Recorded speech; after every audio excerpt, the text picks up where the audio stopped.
గుంటూరు జిల్లా గుంటూరు రూరల్ మండలం తురకపాలెం గ్రామంలో మరణ మృదంగం ధ్వనిస్తోంది. గ్రామంలో జనం వరుసగా చనిపోతున్నారు. గత 5 నెలల్లోనే 30 మంది ప్రాణాలు కోల్పోయారు. ఇంత తక్కువ సమయంలో అంతమంది ఎలా చనిపోయారు? వారి చావులకు కారణాలేంటి? గుంటూరు రూరల్ మండలం తురకపాలెంలో గత 5 నెలలుగా వరుస మరణాలు సంభవించాయి. గ్రామంలో 30 మంది వరకు వివిధ కారణాలతో మృతి చెందారు. దీంతో గ్రామంలో భయాందోళనలు మొదలయ్యాయి.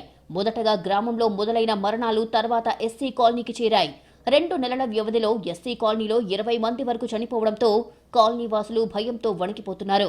జ్వరంతో పాటు చిన్న చిన్న అనారోగ్య సమస్యలు తలెత్తడం, ఆసుపత్రిలో చేరడం, చివరికి ప్రాణాలు కోల్పోవడం. ఈ వరుస పరిణామాలతో గ్రామస్తులు బెంబేలెత్తిపోయారు. కొంతమంది ప్రైవేట్ హాస్పిటల్స్ లో ట్రీట్మెంట్ తీసుకున్నారు. దొడ్డ శౌరిబాబు గుంటూరులోని ప్రైవేట్ ఆసుపత్రిలో చికిత్స పొందే సమయంలో చేసిన టెస్టుల్లో మెలియాయిడోసిస్ సోకినట్లు వైద్య పరీక్షల్లో తేలింది. దీంతో వైద్య ఆరోగ్య శాఖ అధికారులు కూడా అలర్ట్ అయ్యారు. గ్రామంలో ఇంటింటికి తిరిగి అనారోగ్యంతో ఉన్నవారిని గుర్తించారు. వారి బ్లడ్ శాంపిల్స్ సేకరించారు. మృతి చెందిన వారి ఇళ్ల పరిసరాలను కూడా పరిశీలించారు. గ్రామం సమీపంలో క్వారీలు ఉండటం, క్వారీయింగ్ వల్ల ఏర్పడిన గుంతల్లోని నీటిని ఉపయోగిస్తున్నట్లు గ్రామస్తులు వైద్యులకు తెలిపారు. ఇదే సమయంలో మృతి చెందిన వారి ఆరోగ్య పరిస్థితుల్ని కూడా వైద్య ఆరోగ్య శాఖ అధికారులు పరిశీలించారు. జీజీహెచ్, గుంటూరు మెడికల్ కాలేజీ నుంచి ప్రత్యేక వైద్య బృందాలు ఇంటింటికి తిరిగి సర్వే నిర్వహించాయి. బ్లడ్ శాంపిల్స్ తీసుకున్నారు. టెస్టుల రిజల్ట్ వస్తే మరణాలకు కారణమేంటో తెలిసే అవకాశం ఉంది. మెలియాయిడోసిస్ వల్లే చనిపోతున్నారు అనడానికి ఆధారాలు లభించలేదని జిల్లా ఆరోగ్య అధికారి చెప్పారు. వచ్చిన కేస్ షీట్స్ అన్ని చూసామండి. డెత్ ఆడి చూస్తే అవన్నీ కూడా మామూలుగా old age 80 years, 89 years, diabetic, hyper tension ఇలా ఉంది.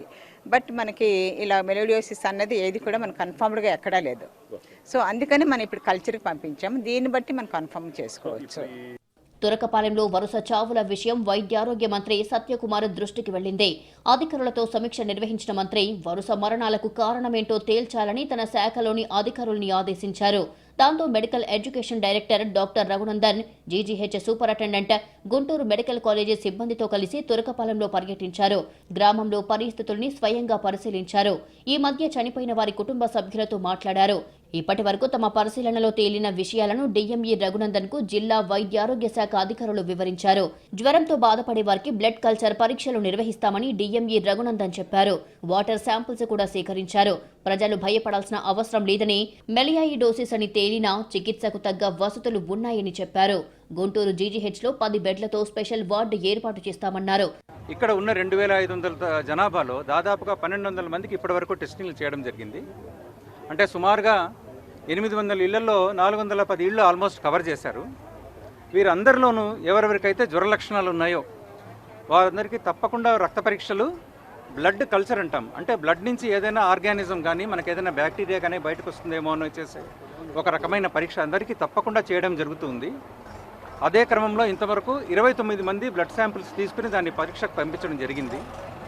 తురకపాలెం సమస్యపై సీఎం కూడా సమీక్షించారని వైద్యారోగ్య శాఖ మంత్రి సత్యకుమార్ చెప్పారు.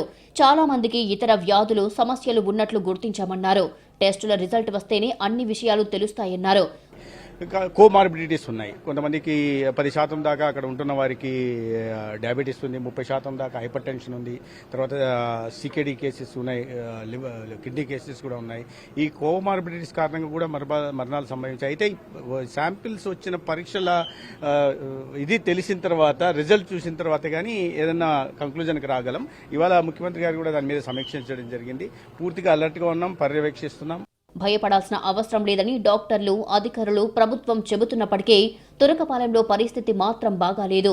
ప్రజల్లో భయాందోళనలు స్పష్టంగా కనిపిస్తున్నాయి. Blood samples, water sample result వచ్చిన తర్వాత మరిన్ని చర్యలు చేపడతామంటున్నారు వైద్యారోగ్య శాఖ అధికారులు.